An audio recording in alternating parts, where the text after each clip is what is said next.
Okay, we'll go on with chapter 12.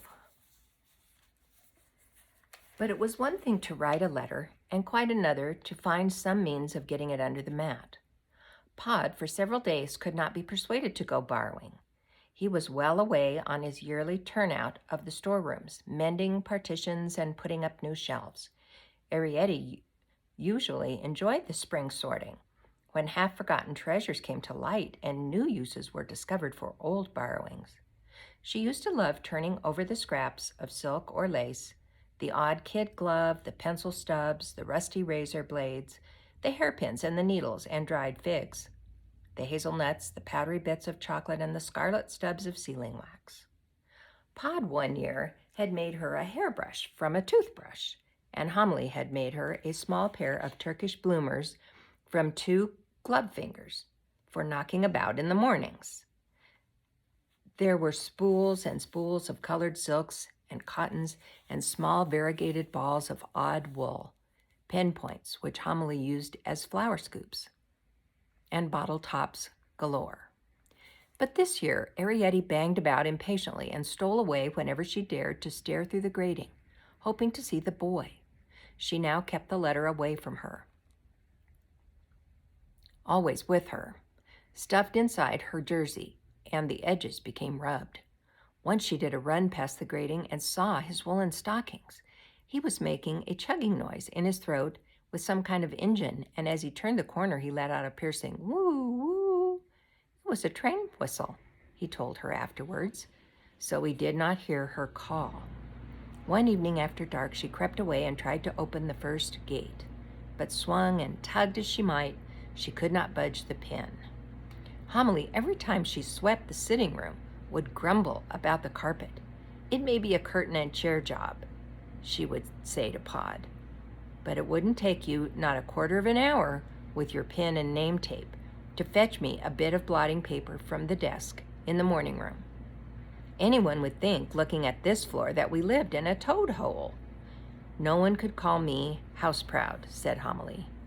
"You couldn't be, not with my kind of family, but I do like to keep things nice." And at last, on the 4th day, Pod gave in. He laid down the hammer, a small electric bell hammer, and said to Arrietty, "Come along." Arrietty was glad to see the morning room. The door, luckily, had been left ajar, and it was fascinating to stand at last in the thick pile of the carpet, gazing upward at the shelves and pillars and towering gables of the famous overmantel. So overmantel is like the mantle on your fireplace. So that's where they had lived, she thought. Those pleasure-loving creatures, remote and gay and self-sufficient. She imagined the overmantel women, a little Tweety, Homily had described them, with wasp waists and piled Edwardian hair, swinging carelessly outward on the pilasters, lissom and laughing, gazing at themselves in the inset looking glass, which reflected back the tobacco jars, the cut-glass decanters, the bookshelves, and the plush-covered table. She imagined the overmantel men. Fair they were said to be, with long mustaches and nervous, slender hands, smoking and drinking and telling their witty tales. So they had never asked Homily up there. Poor Homily, with her bony nose and never-tidy hair. They would have looked at her strangely, Arrietty thought, with long, half-laughing eyes, and smiled a little, and, humming, turned away. And they had lived only on breakfast food, on toast and egg and tiny snips of mushroom, sausage, they hadn't had any.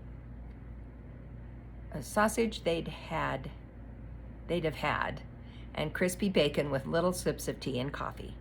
Where were they now, Arrietty wondered. Where could such creatures go? These were the family that lived on the mantelpiece that were called the overmantels. Pod had flung his pen, so it stuck to the seat of the chair and was up the leg in a thrice. Leaning outward on his tape then, pulling out the pin, he slung it like a javelin above his head into a fold of the curtain. This is the moment, Arrietty thought, and felt for her precious letter. She slipped into the hall. It was darker this time, with the front door closed, and she ran across it with a beating heart. The mat was heavy, but she lifted up the corner and slid the letter under by pushing with her foot. "There," she said, and looked about her. Shadows, shadows, and the ticking clock. She looked across the great plain of floor to where in the distance the stairs mounted. Another world above, she thought. World on world. She shivered slightly. Arrietty called Pod softly from the morning room, and she ran back in time to see him swing clear of the chair seat and pull himself upward on the name tape, level with the desk. Lightly he came down, feet apart, and she saw him for safety's sake twist the name tape lightly around his wrist. "I wanted you to see that," he said, a little breathless. The blotting paper, when he pushed it, floated down quite softly, riding lightly on the air, and lay at last, some feet beyond the desk, pink and fresh on the carpet's dingy pile.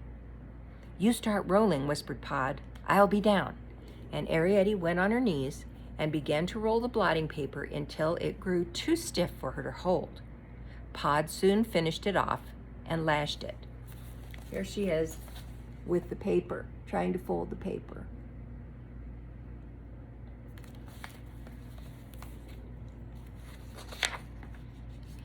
With his name tape through which he ran his hat pin. So he's rolling it up and putting the name tape, I don't know what that is, and put his hat pin through it. Together they carried the long cylinder as two house painters would carry a ladder, under the clock, down the hole. Homily heartily thanked them when, panting a little, they dropped the bundle in the passage outside the sitting room door. She looked alarmed. "Oh, there you are," she said. "Thank goodness. That boy's about again. I've just heard Mrs. Driver talking to Camphor." "Oh," cried Arrietty, "what did she say?" And Homily glanced sharply at her and saw that she looked pale. Arrietty realized she should have said, "What boy?" It was too late now. "Nothing real bad," Homily went on, as though to reassure her. "It's just a boy they have upstairs. It's nothing at all. But I heard Mrs. Driver say that she'd take a slipper to him. See if she wouldn't, if he had the mats up once again in the hall." "The mats up in the hall?" echoed Arrietty. "Yes, 3 days running," she said to Camphor. "He'd had the mats up in the hall. She could tell," she said, "by the dust and the way he'd put them back.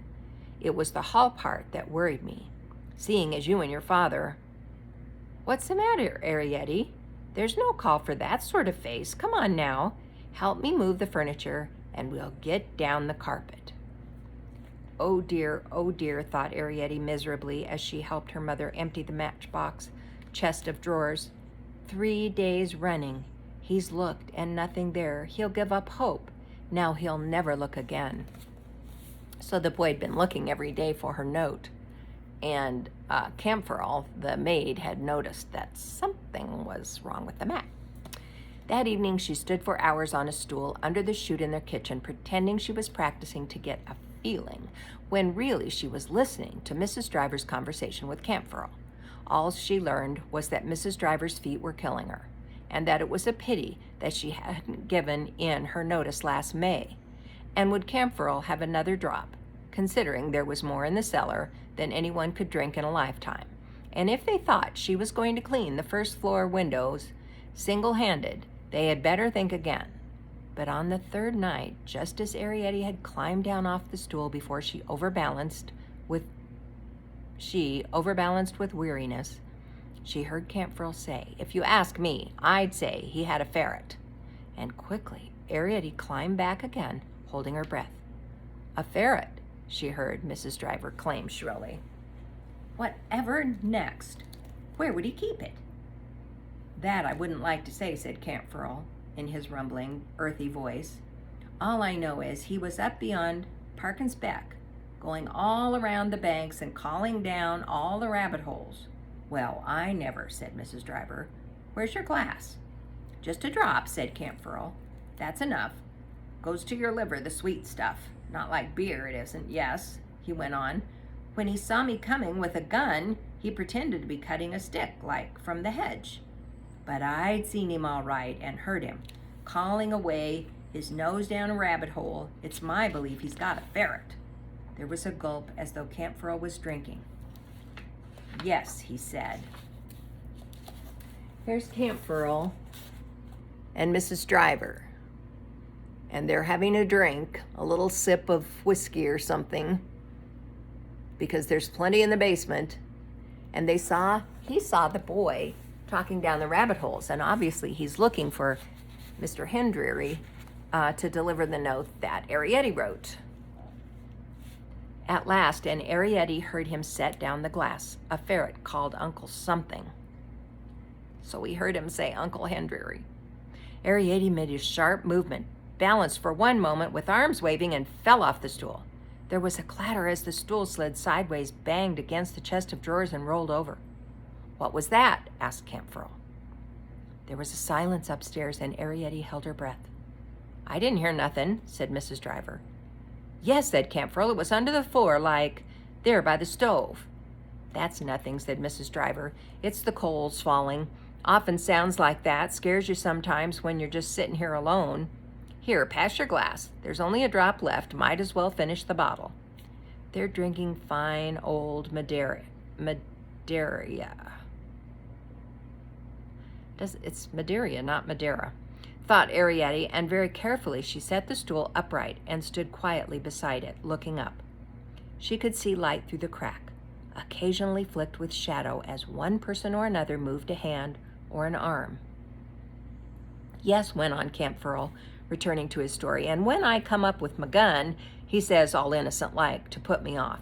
I shouldn't wonder, any old badgers sets round here? Artful, said Mrs. Driver, the things they think of, badger sets. And she gave her creaking laugh. As a matter of fact, said Camp Furl, there used to be one. But when I showed him where it was, he didn't take no notice. I didn't see Arrietty under the step there, under the floor. She's trying to listen through a hole in the floor.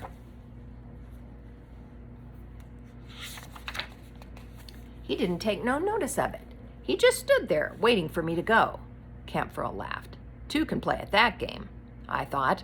So I just sit myself down, and there we were, the two of us. And what happened? Well, he had to go off in the end, leaving his ferret. I waited a bit, but it never came out. I poked around a bit and whistled. Pity I never heard properly what he called it. Uncle something. It sounded like... Arrietty heard the sudden scrape of a chair. Well, said Camp Furl, I'd better get off now and shut up the chickens. The scullery door banged, and there was a sudden clatter overhead as Mrs. Driver began to rake the stove. Arrietty replaced the stool and stole softly into the sitting room, where she found her mother alone. Wonder if her mother heard all that. That's the end of chapter 12.